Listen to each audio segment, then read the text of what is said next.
Meus irmãos, há alguns anos atrás, eu estava chegando na escola e de repente achei algo muito estranho. As ruas da escola, várias delas estavam interditadas e com um grande aparato de segurança. Havia policiais em diversos lugares na cidade de Sumaré, muitos e muitos policiais. Falei, mas o que está acontecendo? Quando cheguei na escola, descobri. A minha escola estava recebendo o governador do estado de São Paulo, João Dória. E ele estaria se apresentando, conversando no pátio da escola.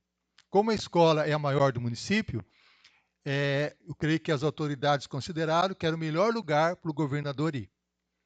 E é interessante que, como coordenador da escola, eu tinha vários colegas professores críticos ao João Dória. Criticavam muito o João Dória.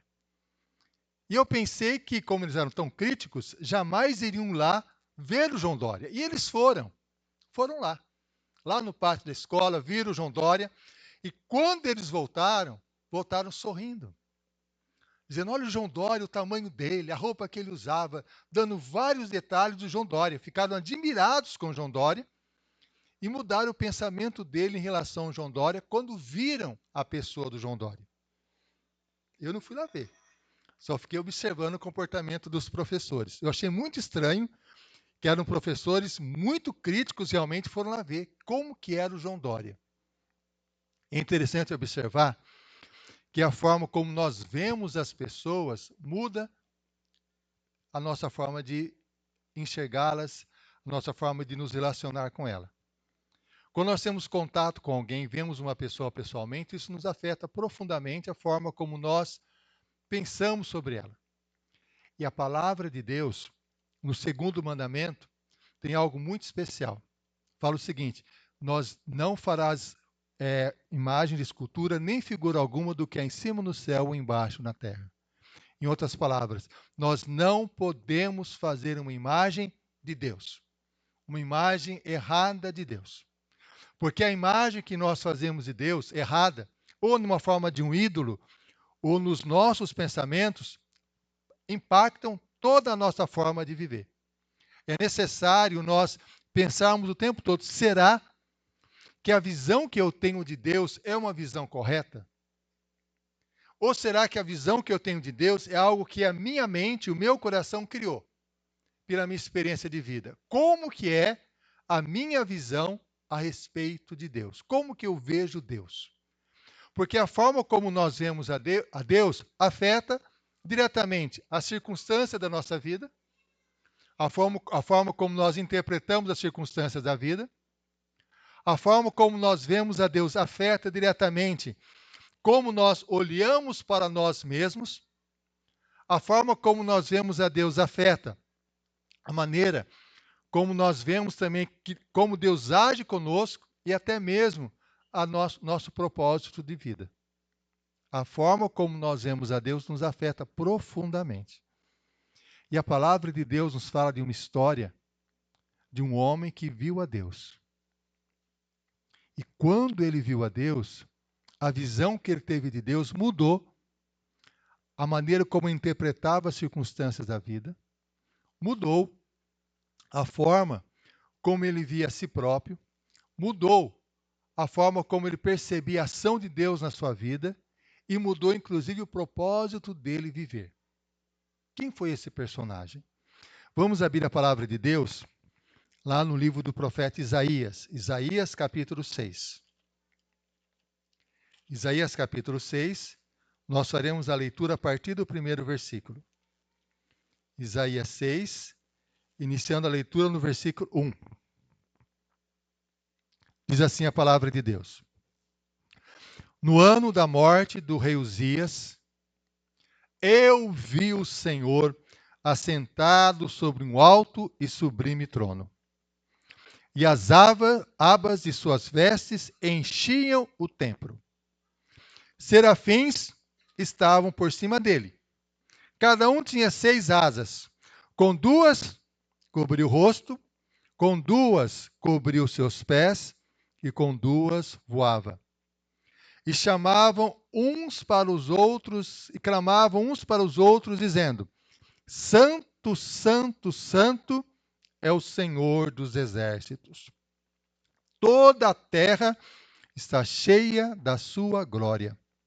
As bases do limiar se moveram, a voz do que clamava, e a casa se encheu de fumaça. Então disse eu: ai de mim, estou perdido, porque sou homem de lábios impuros, habito no meio de um povo de impuros lábios, e os meus olhos viram o Rei, o Senhor dos exércitos. Então, um dos serafins voou para mim, trazendo na mão uma brasa viva que tirara do altar com uma tenaz. Com a brasa tocou a minha boca e disse: eis que ela tocou os teus lábios. A tua iniquidade foi tirada e perdoado o teu pecado. Depois disto, ouvi a voz do Senhor que dizia: a quem enviarei? Quem há de ir por nós? Disse eu: eis-me aqui, envia-me a mim. Esse texto fala muito ao nosso coração, porque nos mostra como que a visão de Deus muda a forma de uma pessoa viver. Primeiro, o texto bíblico nos diz quando foi que Isaías viu Deus assentado sobre um trono. O que aconteceu? No ano da morte do rei Uzias. Uzias foi um dos reis mais poderosos da nação de Israel. Ele governou por 52 anos. O governo dele foi um governo marcado por prosperidade econômica e, até certo ponto, prosperidade espiritual. Isaías, segundo vários estudos, era primo de Uzias. Quando Uzias morreu, aquela estabilidade, aquela forma de viver que Isaías tinha até aquele momento, foi abalada. Isaías não teria mais aquela mesma perspectiva, aquela mesma segurança que tinha antes, porque o rei Uzias morreu. Nós, como seres humanos, nós temos uma necessidade dentro de nós de termos uma situação de segurança e estabilidade. Todo ser humano deseja previsibilidade. É um sonho que as pessoas possuem. Inclusive, as pessoas, quando trabalham, guardam dinheiro, planejam sua aposentadoria, pensando que, num certo momento da sua vida, não ter mudanças bruscas, né? Ter estabilidade, não mudar as coisas. Na época da pandemia, a sociedade humana, a sociedade foi abalada, tanto pela doença, como pela perda da estabilidade. O ser humano almeja, o ser humano deseja estabilidade, deseja segurança. Enquanto Uzias governava, havia segurança. Era um governo de 52 anos, era um governo no qual havia prosperidade e agora Uzias morreu. Cadê a segurança? Cadê a estabilidade? Isso abalou profundamente o reino de Israel e com certeza abalou também Isaías. Quando Isaías olhava e percebia a morte do rei, isso abalava profundamente o seu coração e a sua alma. Só que, quando nós colocamos a segurança da nossa vida, isso é real, nós sabemos isso, em pessoas, em circunstâncias, em várias outras questões, essa segurança nossa não é estável, porque a qualquer momento algo que nós não esperávamos pode acontecer, como aconteceu com a morte do rei Uzias. Mas, quando Isaías foi ao templo, o que ele viu? O trono estava vazio, porque o rei havia morrido. Mas ele viu que assentava-se alguém sobre um trono muito maior do que o trono do rei Uzias. Ele viu o Senhor assentado sobre um alto e sublime trono. Isto é, ele viu que quem estava sob o controle, quem governava todas as coisas, quem era o soberano sobre todo o universo era Deus. E Deus estava sentado sobre um trono. Trono, símbolo de autoridade, símbolo de poder. E ele dá um detalhe. As abas das suas vestes enchiam o templo. Isto é, todo o templo estava preenchido pelas vestes de Deus. Em outras palavras, qual a impressão que Isaías teve nessa visão das vestes enchendo todo o templo? Que nada escapa ao domínio de Deus. Deus preenche todos os espaços, todas as experiências da vida, tudo o que acontece conosco. Quando Isaías teve essa visão de Deus, ele teve uma alteração, uma mudança na perspectiva como ele olhava as circunstâncias da vida. Ele percebeu o quê? Que sobre todas as circunstâncias da minha vida, Deus está governando, Deus está dominando, porque Deus se assenta sobre um alto e sublime trono, e as abas das suas vestes enchem todo o tempo, preenchem toda a experiência humana. Quando nós temos a mesma visão de Isaías, o que provoca em nosso coração? Segurança. Porque nós percebemos o quê? Deus está no controle. Deus está governando. É Deus que governa cada detalhe da minha vida. É Deus que governa cada detalhe da minha família. É Deus que governa todas as circunstâncias da minha vida, porque Deus está sentado sobre um alto e sublime trono. E as abas das suas vestes enchem todo o templo. Isso é uma visão essencial para desenvolvermos em nossa vida. Só que essa visão impactou Isaías de uma outra forma. Isaías não apenas percebeu que Deus que governava todas as coisas quando contemplou a glória de Deus. Ele viu algo mais. Ele percebeu quem de fato ele era em relação a Deus. Meus irmãos, Isaías é considerado entre os profetas o mais privilegiado em termos de questões econômicas. Ele era primo do rei, pertencia à família real, tinha todos os privilégios, morava em palácio, tinha muitos privilégios. Mas não apenas isso. Isaías tinha uma boa vida espiritual de comunhão com Deus, não há como negar isso. E mais uma questão impressionante. Isaías é considerado o homem mais culto do Antigo Testamento. O livro de Isaías é considerado uma obra-prima da literatura judaica. Isaías, alguns chegam a dizer que era o Shakespeare do Antigo Testamento. Tamanho domínio que ele tinha da literatura hebraica, os argumentos que ele utiliza no livro que ele escreveu. É impressionante a capacidade intelectual de Isaías. Um homem impressionante. É semelhante a Lucas no Novo Testamento, que é a pessoa mais intelectual do Novo Testamento é Lucas, mais do que Paulo. E o que aconteceu? Com essa grandiosidade de Lucas, aliás, de Isaías, esse conhecimento, esse poder tão grande que ele tinha, o que aconteceu? Ele viu Deus assentado sobre um trono e não apenas isso. Ele viu que serafins voavam sobre Deus. Serafins. Serafins são anjos especiais. Inclusive, o único texto da Bíblia que fala de serafins é esse texto de Isaías. Serafins eram anjos em formato de fogo. Porque serafim significa aquele que arde, que está abrasado. E os serafins tinham 6 asas.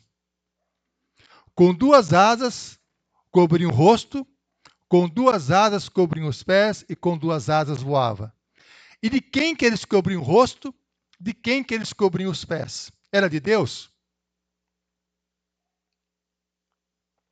Não. Era deles próprios.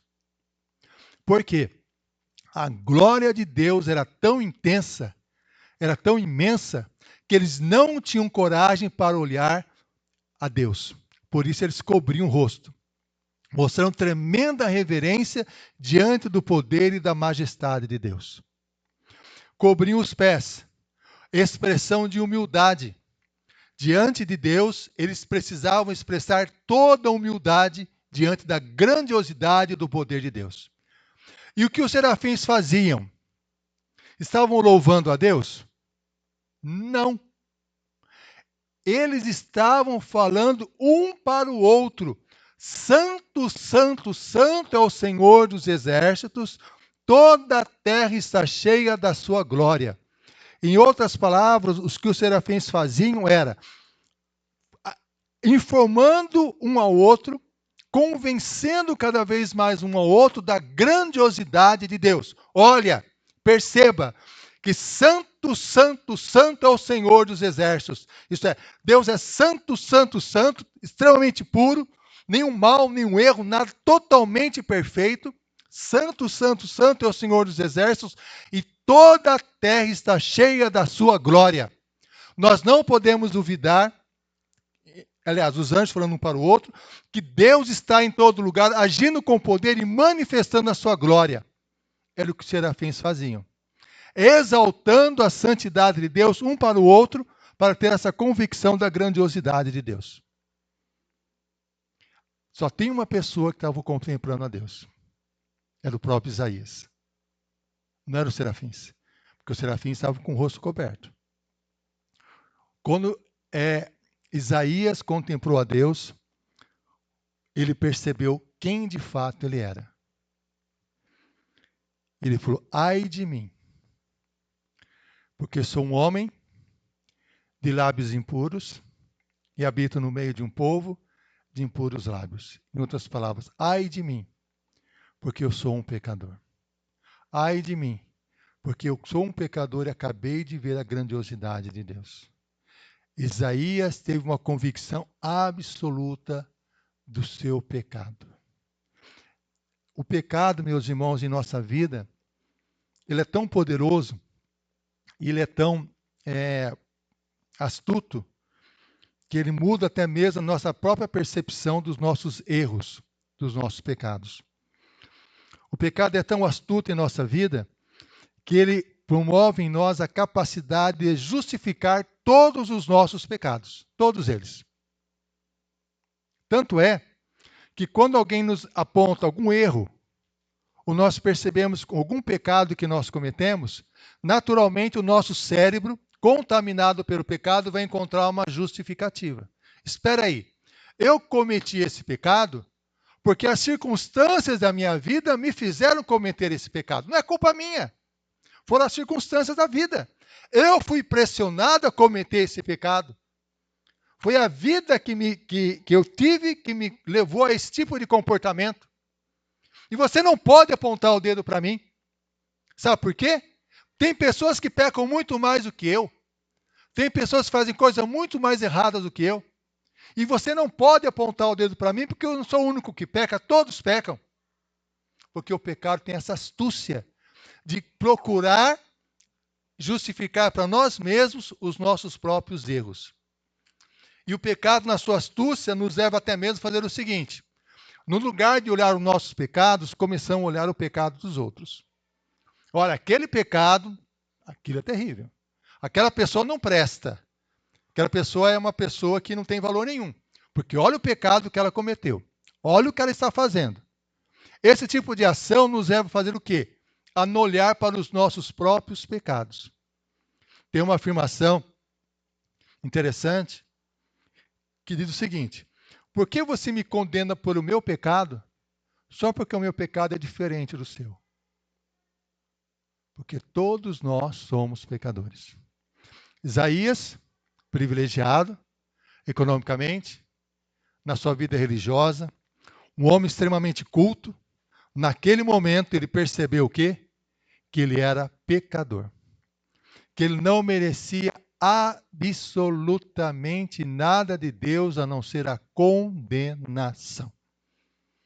C.S. Lewis, quando escreveu o livro Conversas de um demônio para o seu aprendiz, Isaías fala o seguinte, aliás, C.S. Lewis fala o seguinte, que o demônio conversando com o seu aprendiz, aliás, com o seu aprendiz, para que o seu aprendiz possa desvirtuar as pessoas que querem se aproximar de Deus. E é uma frase que ele diz o seguinte: nós conseguimos uma grande vitória quando essa pessoa achar que ela merece alguma coisa. Quando ela achar que merece alguma coisa, a nossa vitória é grandiosa. Porque ela vai achar que Deus está em falha com ela, que Deus está pisando na bola com ela, que Deus não está tratando como deveria. Isaías, na realidade, quando viu aquela grandiosidade de Deus, a santidade de Deus, Isaías colocou todos os seus argumentos por terra. Ai de mim, porque estou perdido, habito no meio de um povo de impuros lábios, e os meus olhos viram o Senhor, o Rei do Universo. Em outras palavras, Isaías sentiu que estava morrendo. Morrendo. Ele sentiu que as suas forças estavam indo embora. Ele sentiu que não merecia absolutamente nada de Deus, porque ele contemplou a grandiosidade e a santidade de Deus. Calvino, ele fala o seguinte, que nós, como seres humanos, nós somente compreendemos quem de fato nós somos quando olhamos para Deus. E quando olhamos para Deus, é que nós percebemos que somos pecadores. Quando olhamos para Deus, que nós percebemos que nós erramos. Quando olhamos para Deus, que nós percebemos que nós não merecemos absolutamente nada do Senhor, a não ser a condenação, porque nós somos pecadores. Aquela visão que Isaías teve de Deus mudou a forma como ele olhava as circunstâncias da vida. É Deus que governa todas as coisas. Mudou a forma como ele olhava para si mesmo. Ele podia ser uma pessoa culta, uma pessoa religiosa, uma pessoa cheia de privilégios, mas ele era um pecador. Um pecador. Toda a justificativa, toda a tentativa de justificar os seus erros caiu por terra. Ele diz, ai de mim, porque estou perdido, um homem de lábios impuros, que habita no meio de um povo de impuros lábios. Ele compreendeu a santidade de Deus. Esse é um desafio espiritual para cada um de nós. Quanto mais nós compreendermos a santidade de Deus, mais nós perceberemos o quanto nós somos pecadores. Conta-se uma história, já contei algumas vezes, alguns irmãos talvez se lembrem, que retratam bem a situação. Um homem, ele foi convidado para ser padrinho de casamento. E um casamento no sítio, num lugar bem afastado. O sítio tinha estrada de terra e choveu muito. E todos os padrinhos tinham que ir de branco. Como choveu, ele estava tranquilo, indo para o festa de casamento, e de repente o carro quebra. De longe ele vê a luz, onde estava iniciando o casamento, e ele resolve ir até lá para não perder o início da cerimônia. E começa a andar naquela situação, naquele lugar que ele não estava vendo, era noite. E foi caminhando. Conforme ele caminhava e foi se aproximando da luz, ele percebeu algumas coisas estranhas. Uma manchinha aqui, uma manchinha ali, e quando estava bem próximo da luz, que ele percebeu que o seu terno branco estava completamente lameado. Quanto mais próximo nós estamos de Deus, mais consciência nós temos dos nossos próprios pecados. Mais consciência nós temos que, ai de mim, porque estou perdido, sou um homem de lábios impuros e habito no meio de um povo de impuros lábios. Mudou a vida de Isaías. Mas nesse momento, Isaías experimentou um terceiro conhecimento essencial de Deus.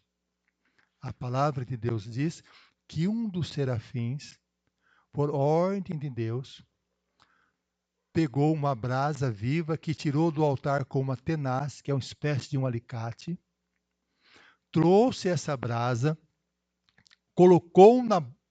tocou com ela na boca de Isaías e falou, os teus pecados estão perdoados. A tua iniquidade foi tirada, os teus pecados estão perdoados. Por que que esse anjo tirou uma brasa do altar? Por quê? Aquele altar era um altar de holocausto onde eram oferecidos sacrifícios a Deus. Um altar no qual um animal inocente morria no lugar de um pecador. E depois que o animal era morto, o sangue daquele animal era colocado sobre as 4 pontas do altar. Para nós, isso assusta. Como pode um animal inocente morrer no lugar de alguém que cometeu um erro? Mas isso Deus faz apontando exatamente para Cristo Jesus que viria. depois que o animal era morto, as entranhas do animal eram jogadas dentro daquele altar e era queimada. Era uma expressão que aquele pecado aquele animal morreu no lugar daquele pecador e agora estava sendo queimado. Aquela brasa que tiraram do altar era uma brasa que diz o seguinte: olha, você será perdoado porque alguém morreu no seu lugar. O animal morreu no seu lugar e por isso tocou a boca de Isaías e o seu pecado foi perdoado. E essa iniquidade foi tirada. Isso aponta diretamente para o nosso Senhor Jesus, que deu a sua vida por nós na cruz do Calvário. Como nós podemos retratar o amor de Cristo por nós? Nós estamos tão acostumados com essa situação que é difícil. Mas imagine o seguinte: uma mãe falou o seguinte para o filho: filho, se você fizer isso de errado, você vai apanhar. Vou te dar 10 chicotadas. Mas que mãe severa, que mãe austera, né? Que absurdo, que violência. E o filho errou. E o filho chega para a mãe, fala: mãe, eu errei, me perdoa. A mãe fala: tudo bem, meu filho, eu te perdoo. Mas eu falei que você receberia 10 chicotadas e agora você vai dar 10 chicotadas em mim. Imagine você dando chicotada na sua própria mãe. 10 chicotadas pelos erros que você cometeu. Isso é muito pequeno perto do que Cristo fez por nós na cruz do Calvário quando deu a sua vida por nós ali. A grandiosidade do sacrifício de Cristo. Naquele momento, Isaías aprendeu uma terceira visão grandiosa de Deus. A graça de Deus em perdoar pecados, e é uma graça que não é barata. É uma graça que custou sangue inocente, é uma graça que naquela ocasião custou sangue de animais, e é uma graça que custou sangue de Cristo Jesus. A graça de Deus. A visão de Deus que Isaías teve mudou completamente a forma como analisava as circunstâncias.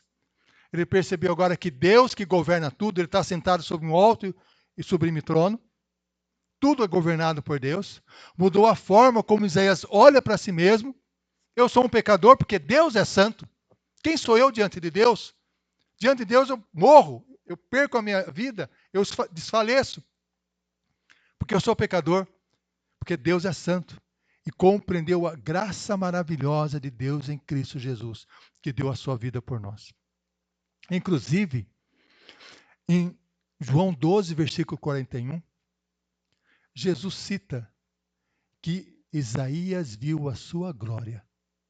Quem Isaías estava vendo era Jesus Cristo pré-encarnado. Por isso que Isaías sentiu um impacto grandioso, maravilhoso da grandiosidade de Deus. A seguir, há uma quarta mudança na vida de Isaías. Uma mudança de propósito de vida. Porque ele ouviu Deus dizendo: a quem enviarei, quem há de ir por nós? O que Isaías fez? Isaías não perguntou: ir aonde? Fazer o quê? Com quem? Quais são as condições para te servir? Ele não fez essa pergunta, porque diante da grandiosidade de Deus, simplesmente ele disse: eis-me aqui, envia-me a mim. Isaías teve um propósito de vida dele transformado pelo encontro que teve com o Senhor Jesus. Meus irmãos, quando pensamos em Isaías,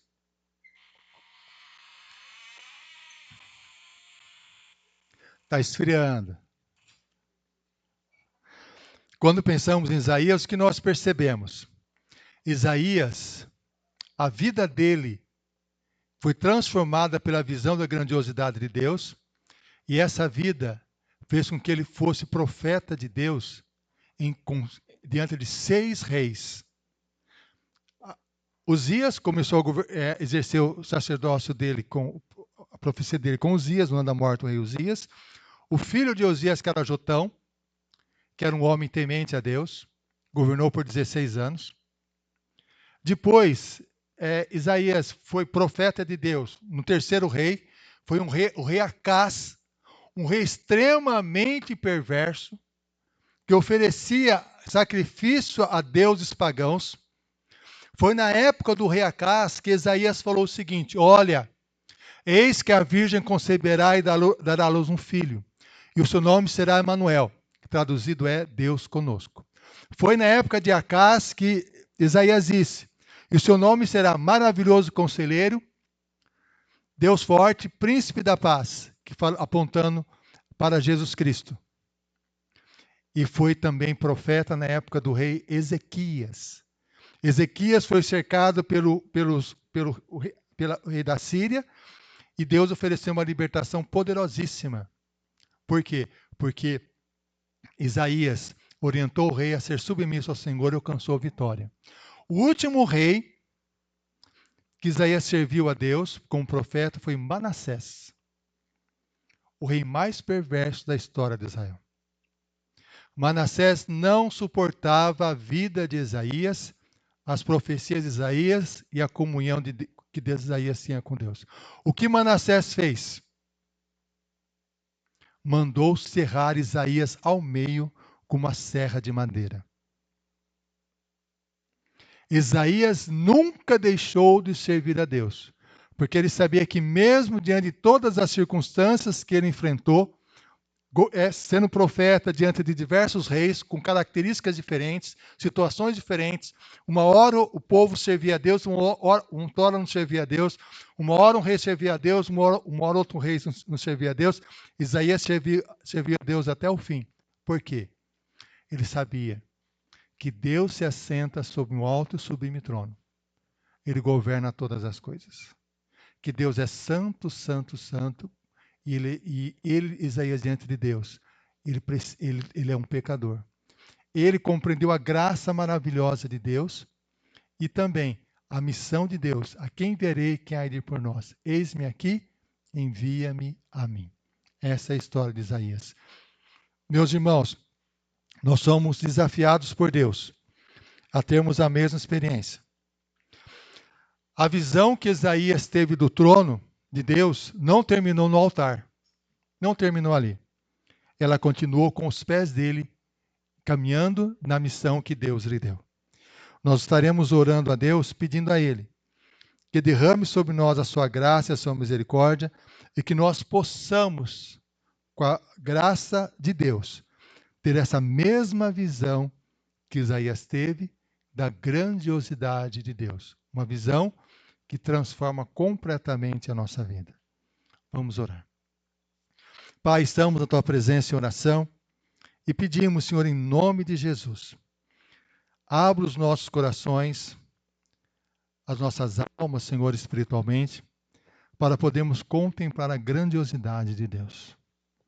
Para que possamos perceber que o Senhor, nosso Deus, habita sob um alto e sublime trono, e as abas de suas vestes enchem todo o templo. Isto é o Senhor que governa todas as coisas, e nada escapa do seu domínio. Senhor, dá-nos compreensão absoluta da tua santidade, para que possamos perceber que somos pecadores, dependentes total da tua graça e da tua misericórdia, Senhor. Dá-nos consciência também plena que através de Cristo Jesus nós somos perdoados de todos os nossos pecados. E da mesma forma que Isaías, que nós possamos ouvir o teu convite. A quem enviarei? Quem há de ir por nós? Que possamos dizer, Senhor, como Isaías disse, eis-me aqui, envia-me a mim. Que nós possamos nos colocar nas tuas mãos para obedecer a ti e sermos teus servos. É o que nós pedimos, suplicamos, no nome de Jesus. Amém. Que a graça do nosso Senhor e Salvador Jesus Cristo, o amor de Deus Pai e a comunhão do Espírito Santo seja com cada um de nós e seja com todos os nossos familiares e com todo o povo de Deus espalhado pela face da terra para todos sempre. Amém.